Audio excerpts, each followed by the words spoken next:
Lo que tenemos que hacer los profesionales es adaptar cada método anticonceptivo a los hábitos de vida de cada paciente y también a la proyección reproductiva a medio y largo plazo.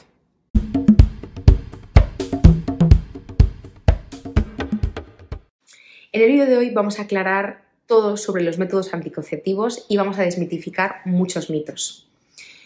Por supuesto, utilices un método hormonal o no hormonal, siempre debe ser combinado con el uso de preservativo para evitar transmitir o infectarte de enfermedades de transmisión sexual como el virus del papiloma humano, la clamidia y la gonorrea.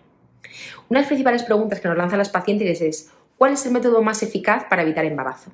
Bueno, existe el índice de Pearl que nos indica cuál es el riesgo de fracaso de un método anticonceptivo por cada 100 mujeres año y se ha descubierto que el método más eficaz para evitar embarazo es el implante, un dispositivo que se coloca debajo del brazo, seguido en segundo lugar por el DIU de progesterona, en tercer lugar está la esterilización quirúrgica de las trompas de falopio y en cuarto lugar el DIU de cobre para evitar embarazos no deseados.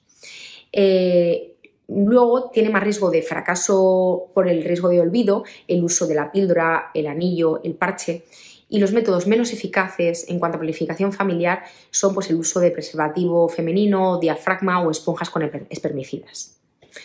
Me gustaría aclarar ciertos conceptos que pueden generar mucha angustia a las pacientes antes de clasificar los métodos anticonceptivos. Lo que no se ha podido demostrar es que el uso de anticonceptivos empeore la calidad ovocitaria o que provoque esterilidad o infertilidad. De hecho, se ha demostrado que el 80% de la población, al dejar la píldora en el primer año, se queda embarazada, al igual que la población general. En cuanto al riesgo de trombosis, el riesgo de trombosis es bajo, de 0,06 por cada 100 píldoras año. Es más alto el riesgo de tener un trombo estando embarazada o después del parto que por uso de anticonceptivos. Lo que sí que es verdad es que si es una mujer muy sedentaria, muy obesa y muy fumadora, vas a tener más riesgo de trombosis que una población de bajo riesgo. En cuanto al riesgo de cáncer, se ha demostrado que disminuye el riesgo de cáncer de ovario y de útero, que son cánceres menos frecuentes pero muy agresivos, porque inhibe la ovulación y el ovario está en reposo. Y al igual que también al provocar una capa del útero muy finita, disminuye el cáncer de útero. En cuanto al riesgo de cáncer de mama, parece que hay estudios muy contradictorios. Hay algún estudio que parece que demostrar que aumenta levemente el riesgo absoluto de cáncer de mama de 2 mujeres por cada 100.000, pero hay otros estudios que lo contradicen. Sí que es verdad que el uso de anticonceptivos puede empeorar el perfil lipídico y de los triglicéridos, así como empeorar la resistencia a la insulina. Entonces, por ejemplo, pacientes con diabetes mal controlada o con un síndrome poliquístico con resistencia a la insulina, pues a lo mejor no son candidatas de entrada a utilizar anticonceptivos, sino que sería ideal un abordaje nutricional y deportivo. En cuanto a provocar cambios en el patrón anímico generando depresión, no hay estudios fehacientes que puedan demostrar que lo generen, al igual que la disminución de la libido.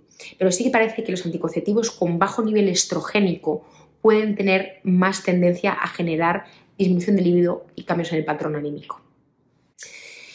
Entonces empezaremos. Y yo la primera pregunta que lanzo a mis pacientes es: ¿cuándo tienes pensado ser madre? ¿No? Porque si me dicen que en nuestros 2 primeros años quieren quedarse embarazadas, pues no voy a usar un método de larga duración, pues me decantaría por un método de corta duración, como pueden ser los métodos de anticonceptivos combinados que llevan estrógeno y progesterona, como son la píldora vía oral, que te la tienes que tomar todos los días a la misma hora, que suelen ser 21 días de pastilla activa y 7 días de placebo, que es cuando te vendrá la regla, el uso de parches, que es un parche que se pone a la semana 3 semanas consecutivas y la cuarta semana haces una semana de descanso para que te venga la regla, y el uso del anillo vaginal, que tiene un bajo nivel de estrógenos y que se utiliza durante 3 semanas consecutivas intravaginal y haces una semana de descanso. El uso de la píldora, al tener estrógeno y progesterona, podemos jugar con el gestágeno. Por ejemplo, si me vienen pacientes que tienen mucho acné o mucho vello y que les produce una baja autoestima, pues me decanto mejor por un anticonceptivo que lleve un gestágeno antiandrogénico, que disminuya los niveles de andrógenos, que lleve acetato de clormadinona, acetato de ciproterona, drospirenona o dienogest. ¿Qué ocurre? Que el uso de métodos anticonceptivos como por ejemplo el parche o el anillo vaginal pues puede ser muy interesante para pacientes que tengan un problema de malabsorción a nivel digestivo, porque como no pasa por vía hepática ni a nivel digestivo, pues pacientes, por ejemplo, que tengan enfermedad de Crohn o colitis ulcerosa o celiaquía, que tengan muchas diarreas o que tengan intolerancia a la lactosa, podrían ser muy candidatas a este tipo de método anticonceptivo. Lo que pasa es que no todas las pacientes son candidatas a tratamientos hormonales con estrógeno y progesterona, porque pueden tener riesgo mayor de trombosis. Por ejemplo, pacientes mayores de 35 años, muy fumadoras, muy obesas y sedentarias, que tengan migrañas, que tengan lupus, problemas hepáticos, problemas de vesícula biliar, que tengan antecedente de cáncer de mama o que estén dando lactancia materna por disminuir la producción de leche o que acaban de dar a luz, pues no le voy a dar un anticonceptivo con estrógeno y progesterona por el aumento de trombosis. Me decantaría por un método que solo lleve progesterona. Para clasificar los métodos que solo llevan progesterona, primero hablaré de los de corta duración, como son la minipíldora, el desogestrel 75 miligramos o la drospirenona 4 miligramos, que su uso debe ser siempre a la misma hora sin olvidos, porque al usar solo progesterona y no llevar estrógenos, si pasa más de 12 horas tienes más riesgo a poderte quedar embarazada. El patrón de sangrado del tratamiento con solo progesterona, pues al inicio suele ser un patrón de un manchado irregular y en un alto porcentaje, más de un 20%, al uso de unos 6 meses del método anticonceptivo con solo progesterona, sueles quedarte sin regla. La drospirenona 4 miligramos es un método muy interesante, de hecho lleva su uso a nivel comercializado unos 4 o 5 años y tiene una acción antiandrogénica y antimelanocorticoide, mejorando el nivel de acné, el nivel de vello y además no produce retención de líquidos. Otro de los métodos con solo progesterona y de corta duración, también tenemos las inyecciones de progesterona, que son meroxiprogesterona. Es una inyección cada 3 meses. Aquí en España no está tan comercializado, se usa más en países de Latinoamérica.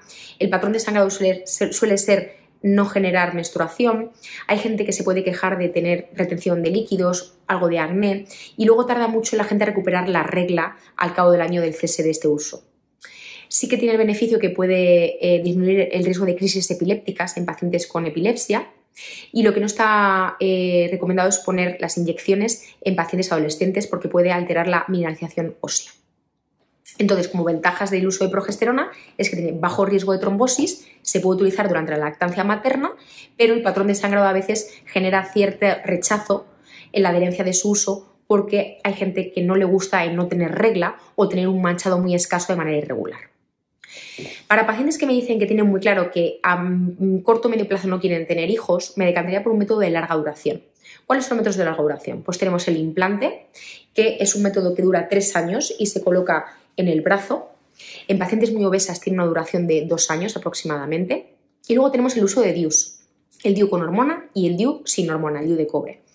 Es un dispositivo que se coloca dentro del útero, ¿vale? Suele ser recomendado colocarlo en el periodo de los primeros 5 días de regla para evitar y cerciorarnos que lo estamos colocando en pacientes que no están embarazadas. Además, suele ser menos doloroso colocarlo con regla porque el cuello del útero está un poquito más abierto. Y los DIUs con progesterona pues tienen la ventaja de que tienen una alta eficacia para evitar quedarte embarazada. Su función principal no es inhibir la ovulación, sino provocar un moco más espeso y que la capa interna del útero sea muy finita para evitar la implantación. Tenemos diferentes DIUs comercializados en función de las dosis, suelen durar entre 3 y 5 años. El DIU Mirena tiene una duración de 5 años y se suele poner en pacientes que han dado a luz. El DIU Quilena suele durar 5 años y lo ponemos en pacientes que no han dado a luz porque es un dispositivo más pequeñito. Y el DIU Yaides suele durar 3 años y también se puede poner en pacientes que no han dado a luz. El DIU de cobre, en cambio, tiene una función diferente, una función espermicida. Lo que provoca es evitar, o una función gameticida, lo que evita es la fecundación entre el óvulo y el espermatozoide. Además, produce una reacción inflamatoria en la capa interna del útero, evitando la implantación.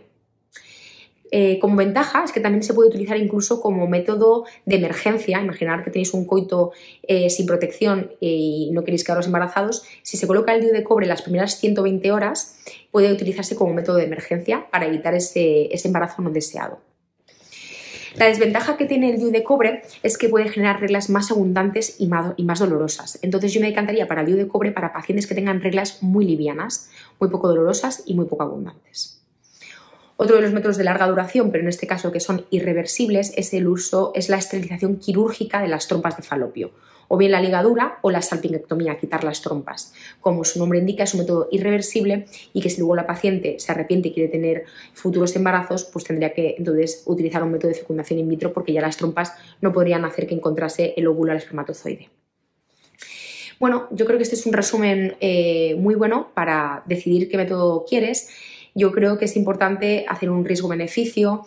Hay pacientes que lo quieren utilizar como método de planificación familiar, pero hay veces que tenemos que decantarnos a utilizar este método anticonceptivo para pacientes que tienen un patrón de regla pues muy incapacitante. Por ejemplo, hay mujeres que tienen reglas muy abundantes con coágulos que le producen anemia, o porque tienen un útero con miomas o un útero adenomiótico, o que generan pólipos de repetición, o pacientes, por ejemplo, que tienen un dolor de regla insoportable o dolores de reglas periovulatorias porque tengan una endometriosis o una adenomiosis, y que a pesar de un tratamiento nutricional o deportivo no mejoran y que les incapacita para hacer una vida normal o para trabajar o para ir a la universidad o al colegio.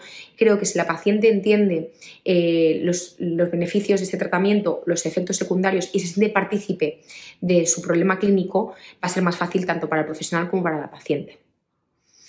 Así que bueno, espero que os haya gustado mucho este resumen y estamos a vuestra disposición.